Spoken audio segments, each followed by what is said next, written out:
amigos, estamos iniciando o programa Esclarecimentos Oportunos. Hoje conosco, como sempre, o nosso companheiro Milton Felippelli. Tá bom, Milton? Tudo bem, amigo Coelho, muito obrigado. Aproveitar da oportunidade para desejar a todos os nossos amigos, ouvintes e também espectadores que os bons espíritos nos ajudem sempre. Muito bem, seu Milton. Então, vamos aqui hoje atender a mais uma solicitação que diz assim: do ponto de vista da evolução do espírito, qual prova é a melhor para o espírito aprender? A da pobreza ou a da riqueza?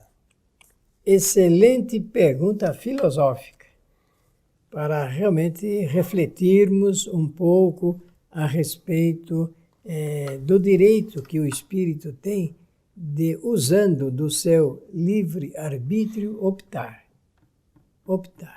Porque, como nós sabemos, a doutrina espírita diz o seguinte: o espírito, antes de reencarnar e depois de fazer profundas reflexões sobre a sua vida, ele, sentindo o momento da encarnação, ele vai fazer a escolha das suas provas. É isso que diz o Espiritismo. E que o espírito ele pode escolher uma ou mais provas para passar, digamos, na sua existência física e diante dessas escolhas, então, extrair novos conhecimentos para a sua evolução. Isso é o que está no Livro dos Espíritos. Significa que o espírito pode optar por fazer provas em diferentes posições sociais, por exemplo, que é o caso aqui que se trata a nossa pergunta feita pelo nosso ouvinte. E ele, então, diante do que se desdobra à sua frente e das suas necessidades, ressentindo-se de passar por dificuldades maiores ou menores, ele opta por um estado ameno, médio da sua vida social, ou então passar por um estado mediano no regime dos bens materiais e até da riqueza, como no inverso da pirâmide, ele passar por dificuldades, padecendo de necessidades fundamentais, e nesse caso ele teria que passar pela pobreza e, antes disso, até pelo regime de miserabilidade. Pode? Pode, claro que pode. Claro que pode. O espírito ele tem noção dessas necessidades. O detalhe é que quando reencarna, o espírito ele não lembra dessas escolhas. Não lembra dessas escolhas. Não lembrando das escolhas, isto é, agora do jeito que eu vou falar, talvez seja mais interessante. Não se lembrando de que ele mesmo foi quem idealizou essas situações sociais, ele poderá estar conformado ou inconformado. Se inconformado, ele pode ser levado, inclusive, para a revolta em relação àquilo que ele escolheu. Isso é o que a gente vê diariamente, olhando o panorama do nosso planeta. Então, a doutrina é clara nesse sentido, porque ela relata apenas o que os espíritos superiores informaram a Allan Kardec e o que ele pôde verificar entrevistando centenas e centenas de espíritos que passaram por todas essas situações que eu mencionei. Quando a gente vê a estratificação social, a gente não tem ideia da quantidade de espíritos que escolheram passar pelo ponto mais baixo dessa estratificação e daqueles que estão passando pelo ponto mais alto. O detalhe é que nós vemos só a aparência. olhando, nós não sentimos, a gente não percebe que o espírito está sofrendo ou não sofrendo, se ele está agradabilizado pela sua situação, pelo seu conforto, bem-estar, sua segurança, a gente não tem ideia. O que eu sei é que, antes de passar a palavra a você, dizer, existem espíritos que são felizes ou infelizes, passando pelo estado de pobreza. E existem espíritos felizes ou infelizes, passando pelo estado da riqueza. Lembrar também, Milton, que essas experiências que ele escolhe, sejam elas quais forem, decorre da sua necessidade de aprendizado. Isso mesmo. Né? Decorrem das suas experiências anteriores, como a gente já falou aqui por diversas vezes. É decorrência da lei de causa e efeito. Então, o espírito precisa, quando retorna aqui para o mundo corporal, passar por algumas experiências. Bom, aí ele raciocina lá. Qual é a melhor maneira de eu superar essa deficiência que eu tenho? É passando por essa ou aquela situação. E aí que ele, né, programa dentro do projeto dele, a família, essas questões todas, para que ele possa superar. O drama, como você mencionou, é que chega aqui ele esquece, né? Não lembrando isso... Esquecimento do passado. Então, o que ocorre com a maioria de nós? A gente, mesmo o espírita, sabe dessa questão do esquecimento do passado. Só que a gente não aceita muito isso. Embora saiba, a gente por vezes se revolta com as situações que a gente enfrenta. Então, o espírita deveria conhecer isso ter isso de forma clara, né, na sua visão. Mas a maioria ainda não tem. Não. Então, isso acaba sendo uma coisa que... naturalmente gera problema de novo, né? Gera porque daquilo que seria prova se torna uma aprovação. A aprovação significa a ação mais agressiva da prova, enquanto o espírito ele não consegue suportar as cargas de aflição decorrentes das experiências que ele escolheu. Então, e detalhe, da provação pode se tornar expiação. O que é pior, né? Por quê? Porque aí já se torna, eu quase que falo vira, mas não é, se torna um efeito das causas anteriormente produzidas, porque, falou bem você, o que vale mesmo é como ele encara essas provações. É como o espírito encara. Se ele encara com resignação, é uma coisa, mas se ele encara com fortes cargas de revoltas, principalmente o espírito fala assim, olha, eu sou tão bom, por que eu estou passando por isso? Mas se você está passando, porque você ainda não é tão bom quanto você imagina. Esse é o detalhe. Mas ninguém faz essa reflexão ao longo da trajetória do sofrimento. E quando você fala assim, é porque ele não é tão bom quanto ele imagina, ele somos nós. Sim. A gente não se dá conta, às vezes, que esses espíritos... sabe, eu acho importante que a gente sempre lembre disso. Porque, se localize, né? Porque a pessoa fica achando isso sempre um negócio assim meio hipotético, numa coisa assim distante. Isso somos nós. Esta é a nossa realidade. Agora, são dois pontos a serem considerados aí. Porque a pergunta está levantando a indagação de que qual prova é melhor, não é isso? A melhor. Qual é a melhor? Ora, no Livro dos Espíritos, eu lembrei em um programa anterior nosso já, existe uma pergunta que eu sempre peço aos ouvintes e espectadores lerem. A de número 898. 898. Vou repetir, 898. Na resposta que os espíritos ofereceram a Allan Kardec, fica claro que toda e qualquer experiência é válida para o espírito. Portanto, prova ou riqueza, qualquer uma das duas... Pobreza ou riqueza? Pobreza e riqueza, é isso que pobreza e riqueza são válidas para que o espírito possa aprender, para aumentar o grau da sua evolução, para avançar na senda do seu progresso espiritual. O detalhe que sobra quando a gente faz esse estudo é que, na teoria, isso é fácil de aceitar. É mais ou menos fácil de aceitar. Mas, na prática, no calor do sofrimento, das dificuldades, o espírito realmente ele não possui, por vezes, aquele alcance que ele desejaria possuir. E é por isso que ele escolhe.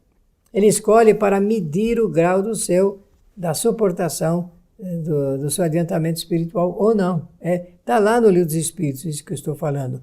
Você abriu aí no capítulo, na segunda parte, que é o capítulo 6, não é? Isso mesmo. Esse capítulo 6 é um tratado a respeito das riquezas, da escolha das provas, porque é assim que Allan Kardec coloca o título para ficar melhor. Olha, é a segunda parte do Livro dos Espíritos, no capítulo 6, Escolha das Provas. Aí fica claro que o espírito ele se propõe passar por determinadas circunstâncias para ele medir. Eu estou dando ênfase a essa parte, porque é para ninguém se iludir. Não vai ter nenhum outro espírito com um caderninho na mão procurando saber se o espírito está evoluindo ou não, o que ele se propôs fazer e o que ele não fez. Não existe. É o próprio espírito que, por conta própria, tem essa condição. Isso está na lei divina, na lei de Deus, por bondade do Criador, para que o espírito ele possa realmente gerenciar a sua jornada de evolução. Ele faz isso. E ao fazer, evidentemente, aquele que escolheu uma prova muito difícil de passar, imaginemos um espírito sempre, repetidas vezes, passando pela situação da nobreza ou da riqueza, e ele então, numa reencarnação, escolhe passar por uma pobreza grande, uma grande pobreza na sua situação social. É claro que ele vai sentir um grau de dificuldade tamanha que ele vai ficar desesperado, porque quem tem muita facilidade, de repente não tem ainda condições espirituais de passar por essa experiência dolorosa que é a da pobreza extremada. Tem uma pergunta aqui, isso que o Milton comentou, do capítulo, segunda parte, o capítulo 6, a escolha de provas é a partir da questão 258. 258. Né? Mas tem uma aqui que é bastante interessante, que é a 266. Não parece natural que se escolham as provas menos dolorosas? Pode parecer-vos a vós, ao espírito não. Logo que se desliga da matéria, cessa toda ilusão, e outra passa a ser a sua maneira de pensar. Então veja que interessante, nós aqui procuramos sempre os caminhos mais fáceis, né? O espírito, com uma liberdade maior, com uma clareza maior, uma amplitude, uma visão maior do que ele precisa para evoluir, ele às vezes busca os caminhos que são mais penosos. Ele opta pela dificuldade. Para superar isso mais rapidamente, né? Pois é, mas chegando aqui, conforme nós dissemos, você e eu, o espírito não lembra, não lembrando, ele se desespera. Essa é uma questão. E tem muitos que dizem assim, mas eu não pedi nem para nascer e nem passar por essas provas que eu estou passando. Tem gente que fala assim. Segundo, pediu para nascer e terceiro, realmente escolheu aquilo que achou que devia escolher. É algo para... A doutrina... tem muita coisa para a gente pensar, né, Milton? E essas reflexões vão fazer, acho eu, que a gente consiga entender um pouquinho melhor e colocar, vamos dizer assim, a nossa vida numa direção mais objetiva que pode nos encaminhar para a evolução mais rápida, né? Você sempre fala, Jesus é um espírito que caminhou bastante, mas errou menos, né? Sim. Nós ainda tropeçamos muito. E esse Jesus do qual nós estamos falando, que tem esse nome, ele foi um espírito dotado dos 3 atributos essenciais que todos os espíritos, inclusive nós, eu, você, o nosso querido técnico, aí fomos dotados. Inteligência, vontade e pensamento. Às vezes a gente imagina que, ou alguns imaginam, né, que pode haver na criação espíritos privilegiados. Todo mundo foi criado simples e sem conhecimento. Podem chegar todos à mesma condição, né, de espíritos perfeitos, mas com conhecimento não do grau de Deus, mas próximo a ele. Mas para isso é preciso o nosso empenho. Realmente é a determinação. Então, Coelho, talvez seja interessante agora adicionar, junto desse estudo ligado com as provas e o aprendizado do espírito, falar um pouco de como o espírito aprende usando a inteligência, a vontade e o pensamento. Posso fazer isso? Por favor. Eu gosto muito nas palestras de fazer esse comentário, porque muitas pessoas começam a entender um pouco melhor como é que funciona isso. Porque não existe imposição nas leis de Deus, existem proposições. E o espírito, ele se adequa de acordo com o uso dessas 3 ferramentas de trabalho: inteligência, vontade e pensamento. Por quê? Porque a inteligência é uma faculdade para o espírito aprender. O espírito só aprende porque ele usa dessa faculdade. Olha, eu estou usando a expressão correta. Ele usa da faculdade, que é uma ferramenta de trabalho, para ele aprender. Ora, quem usa mais e melhor, aprende mais e melhor. A vontade é a mesma coisa, é um atributo essencial do espírito, uma ferramenta do espírito. O espírito que usa mais e melhor a vontade, aprende mais. O pensamento, a mesma coisa. O pensamento, ele é encaminhador. Quando a gente diz assim, eu estou pensando, ou a gente observa alguém pensando, significa que a pessoa está procurando encontrar opções para aquilo que a vontade determinou. E quem usa melhor e mais o pensamento, aprende mais. Por que eu estou falando isso, Coelho? Porque agora há pouco nós falamos de que Jesus, numa espécie de linha reta, ele aprendeu muito mais rapidamente. E é possível isso? Claro que é, usando mais e melhor as 3 ferramentas de trabalho. Vale a pena a gente pensar bastante nisso. E o espírito, para não esquecer também, é que às vezes a gente esquece que o espírito é o ser inteligente da criação. Né? Parece, a doutrina fala isso, né? Não somos nós que estamos dizendo. Sim. Deus criou o espírito e a matéria, e o espírito é o ser inteligente. Então, todos esses espíritos que são os seres inteligentes foram criados da mesma forma. Sim. E vão chegar à mesma condição. Inclusive Jesus. Então, é importante que a gente saiba que o espírito é que é o ser inteligente.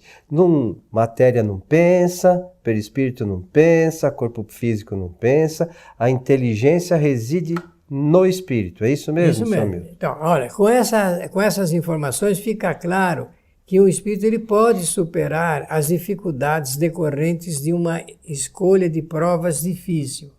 Ele pode. Pode, porque pelo senso de observação ele vai realmente dotando a sua força interior. Essa palavra que nós estamos usando aqui é para assinalar que cada um de nós tem essa força interior que o faz superar as dificuldades da vida. Essa força interior chama-se resignação. Isso não é presente de Deus. Isso é uma aquisição do espírito, e quanto mais resignado, mais fortalecido ele for, quando encarar as provações, por exemplo, provações, que é o estado mais agressivo, encarar de frente e dizer, eu quero vencer, eu posso vencer, eu estou vencendo, evidentemente o espírito está determinando a sua ação mais positiva. Uma última questão, Milton, nós estamos chegando ao final do nosso programa.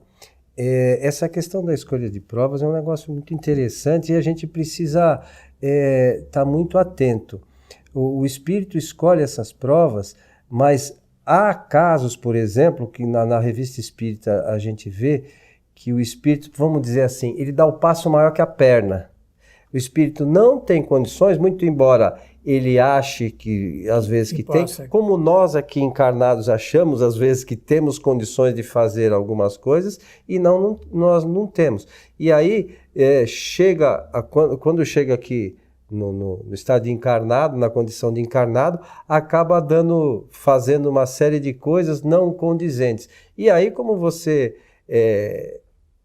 mencionou, aquilo que era uma prova pode virar uma expiação por conta da imprevidência, muitas vezes, do espírito. Mais uma vez, como você mencionou, ele tem o livre-arbítrio para escolher o que fazer. Só que ele é responsável, né? É a lei de causa e efeito que vai trazer as responsabilidades para ele de todos os atos que ele comete. Certo, Exatamente. meu amigo? Parabéns, muito bom, muito bom. Muito bem, estamos chegando ao final. Agradecer a generosidade da atenção de todos, a paciência e desejar-lhes que os bons espíritos nos ajudem sempre.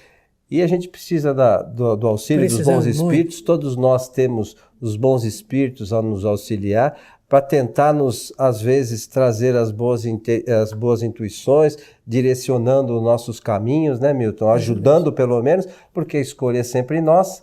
Né? Às vezes a gente acha, não, o espírito está ajudando. Não, quem vai aceitar ou não somos nós.